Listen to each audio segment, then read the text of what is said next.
How big is Mary Kay? We are 3 million worldwide in over 30 countries. That is unbelievable. That is a huge business. The other side of Mary Kay that people don't realize is that we're much more than just a we sell lipstick company. That our mission is to enrich women's lives. And so we're so much more than just selling a product. We build, as we talked about, build those relationships. But Mary Kay actually has a charitable foundation that raises money that helps fight cancers that affect women and domestic violence.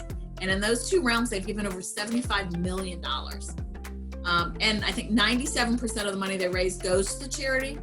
The operating expenses are covered by Mary Kay Corporate and Mary Kay's family.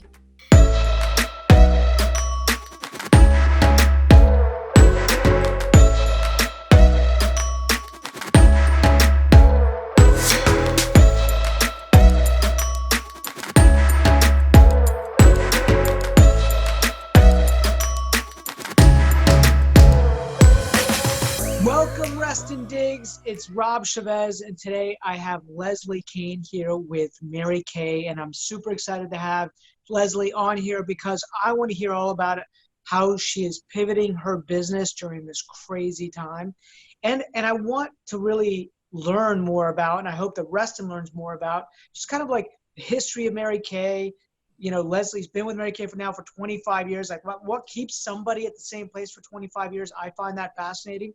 But the way I always love to start off, Leslie, is to learn a little bit about your story, right? Your background and how you ended up at Mary Kay, kind of bring us forward to where you are today, right? Okay. So welcome. Well, thank you. Well, thanks for doing this and let me share my story. So one kind of correction of what you said is I am not technically with Mary Kay. It is my own business, so it's completely separate. So I don't work for Mary Kay. I'm not an employee. And with the direct selling world, you have to be careful with what you say. But I did start my Mary Kay career 25 years ago. I was working for corporate America, successful career, got my MBA. And once I finished grad school, I was bored. I had a little too much time on my hands. So I really just started my business because I liked the products and I wanted a discount. I didn't really think it was a career. I didn't think you could really make money. I just thought it was something people did when they were bored. So that's why I started. Fell in love with it, had fun. I was able to help women. And I think that's what I enjoy the most is just being able to give back and watching women love the products and fall in love with them and feel better. And so I kind of dabbled for a while. I actually had my first free car a year after I started. And then was still working another job, got a promotion there. Did that for a while, dabbled in Mary Kay, I didn't quit, but I kind of slowed down. And then finally, after 5 years, I was like, okay, there is a better world than corporate America, and left my job to do Mary Kay, to be a Mary Kay consultant full time. And that was over 20 years ago. So it's been nice that I've been able to have the flexibility, and why I stay with Mary Kay is I get to help people and have that flexibility and perfect lifestyle. You know, given what's happening today with the virus and everything, everybody's working from home, which I've done for 20 years. It's just kind of had me shift a little bit. Well, you know, you said something, and I'm curious. How do you feel that you're helping people with Mary Kay? What is it about that, right, that gets you excited? Is it the entrepreneurial piece? Is it self-confidence piece? Like, what is it specifically? Both of those, really. So from the get-go, being able to teach people how to take care of their skin. Normally, I'd get in front of somebody and we go through and do an appointment, and everybody puts the products on themselves. I'm not a professional makeup artist doing people's makeup. So I teach people how to use the products and give them confidence with showing them how to do it. I've had many people, when we're finished, I make them hold a mirror out and say, I am beautiful. And I have many women, they're like, oh, I did this myself.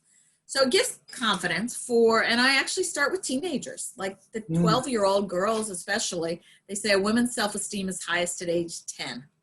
Yeah. So really and it doesn't have to be tons of makeup. It's just taking care of their skin or giving people attention, caring about them, connecting with them.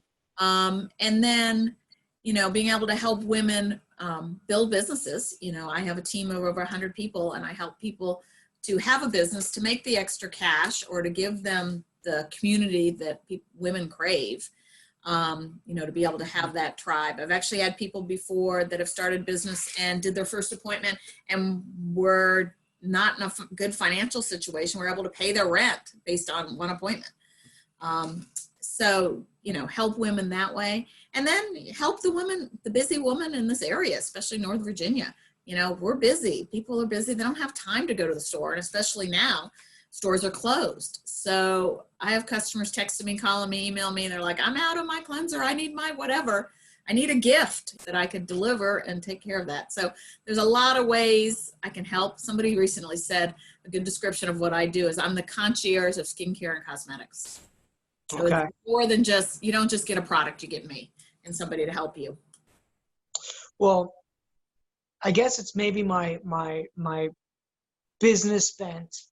I love the fact that you have a tribe of 100 people and you're creating community with those people and helping them build a revenue stream, right, for their life, wealth for their life. There's so many good things that come out of that. You know, one of the things that you and I talked about beforehand was that you got a car after your first year in the business, and then you've had about 15 cars, right, since you started. And I was like, have you ever made a car payment? And you were like, I wouldn't even know what that is, right? That's been a long time. And by the way, I don't have a driveway of 15 cars sitting there. They lease them for us, and every 2 years you get another one. So you empower women with building their businesses. You're helping young, growing women with their self-confidence, and you're helping women in general with self-confidence, right? What does that look like? What does your day-to-day look like in your business? Because you do this, you know, full-time. This is full-time for you, right? Yep, it has been for 20 years. So what does a typical day look like for you? Where you're everyone's different. Before before COVID, I would be out seeing people, networking, meeting. I really like helping other people grow businesses and connecting. So a normal day would be maybe a chamber event in the morning or a networking event. Maybe meet someone for lunch or coffee. Sometimes do a facial during the day with somebody, or a party, a Mary Kay party in the evening. Some training events for my consultants. I partner with Pino's Palette and Herndon, and we do events together. We do paint your face events. Okay. So come in, fun. Get a makeover while they're there. So do events like that. You know, it's phone calls, booking, coaching, working with my team. So every day is different. And it's definitely really different now. Yeah. Now, so what is it? How are you navigating this? I'm curious. Well, you know, it's been one of those silver lining things that I've really needed to go more virtual. But the Mary Kay model, where we were taught and where I learned, is I'm going to get together with you face to face, and we're going to have coffee or lunch or do a makeover. But now, because we don't have that avenue, we've been doing a lot of Zoom calls, just like we're doing here. But we're putting, my customers are on the other side. I've sent them samples, and they're on the other side of the screen, and they're putting products on their face. Kim and I teased about putting charcoal mask on you today for this, but I don't think she's going to do it. You're going to do it later? Okay. Yeah, she's going to do it later. I'm like, okay. So yeah, anything. What I've really been doing is I've got kind of a sample. Started this, it's called a Hydra Session Do-It-Yourself Pack. And I'm sending out packets to people all over. And then we do a Zoom call just like this, or people can do the appointments on their own. I'm still doing training with my consultants via Zoom, lots of Facebook Lives, reaching out to people on Facebook. And it's been kind of fun that through this process, I've been able to reach out to people that I've never shown Mary Kay to.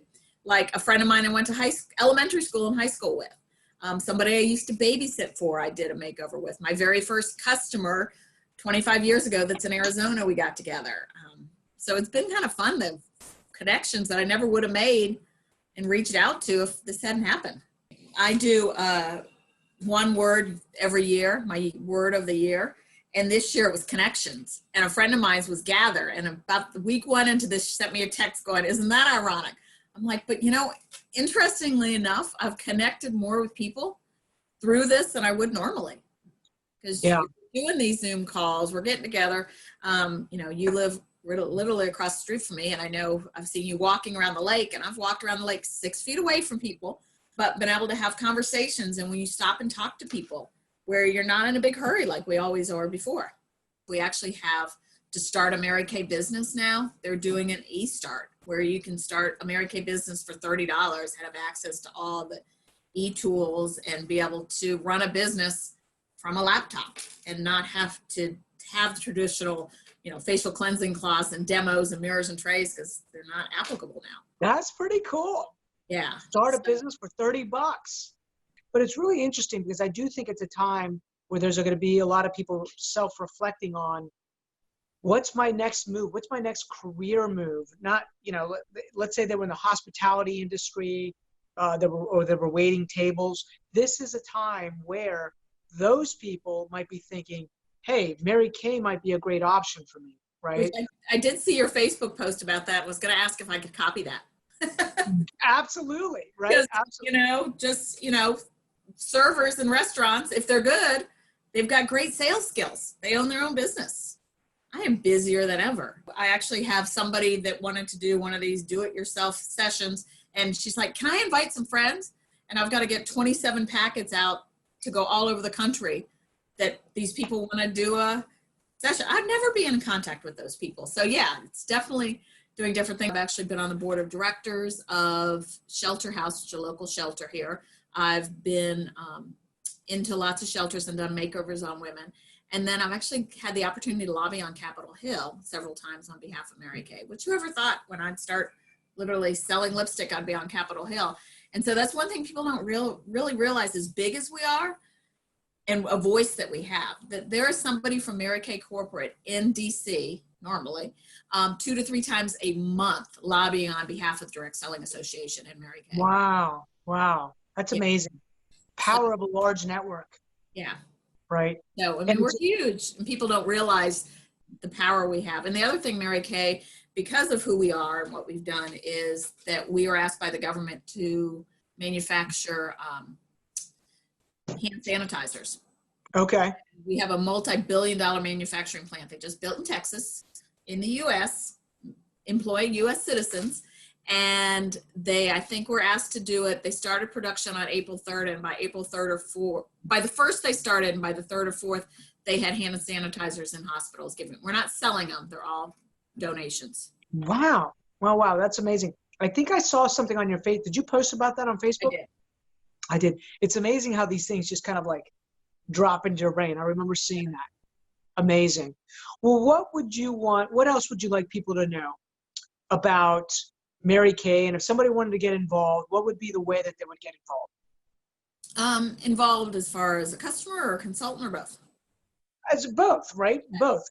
So, I would suspect that many customers end up becoming consultants. They do. Yeah. Because it is such a low entry point. Yeah. So, if you haven't used Mary Kay, you don't have a consultant, I would love, we have no territory. So you're watching this in California or Texas, anywhere, it doesn't matter. I can send you a sample pack. Most people right now, they're starting to run out of skincare. A lot of people I know aren't wearing makeup right now. But you need to be when you're on all these Zoom calls, but they're not, we're still washing our face, and we still need to take care of our skin, and you can't run to Target very easily, and Sephora's closed, and you can't do that. So if anybody needs products, I'm here. As far as the business, it's a great opportunity for $30 to try. What if it works? You can start a Mary Kay business today and be making money this afternoon. I actually had a consultant one time. She signed her agreement by noon, sent out some messages on Facebook, and sold $300 in a couple hours. It's funny, I did makeovers for Cotillion one time. And one of the girls there was like, I want to do this. I'm like, well, you have to be 18. The day that child turned 18, her mother called me. Oh, wow. So, yes, there are some 18-year-olds and 20-year-olds are doing exceptionally well. That I think that younger generation really cares about not just making money, but giving back and being part of a company that does more than just sell a product, that has a heart and is giving back too. Yeah, empowering women and creating. Making a difference. Making a difference, yeah. Awesome. Well, Leslie, thanks so much for joining us today. I appreciate it. Before you go, though, can I share one more thing? Please do. That I do, a couple things I do to give back to the community is I do an Adopt a Mom program over the holidays, and also do it for Mother's Day. And at Mother's Day, I always partner with Laurel Learning Center, which is a subsidized daycare after school care run by Cornerstones, but they're not open now. And so I had to pivot, and I'm now doing an adopt a healthcare provider. Oh, And that's awesome. everybody's hands are dry, and we've got some great hand products. So I'm doing anybody that wants to sponsor a mom, or not a mom, a healthcare, they could be a mom, but a healthcare worker, that I'm matching everything. They get it's just a hand cream, a foot cream. It's a $13 donation, and I will match it. I already have several nurses. I've already sent several packets out to hospitals, nurses, or if anybody knows a hospital or nurse that would like a hand cream or a pampering set, I'm happy to do that too. Are you going to do your charcoal mask tonight? I'm going to do my charcoal mask, and Kim's going to take pictures. I can't wait to see it. Well, Leslie, thanks so much. I appreciate you coming on Reston Digs. This has been fun. And as always, I appreciate you. Thank you. Thank you very much. I'll see you on the path. See you on the path. Take care. Bye-bye. Bye.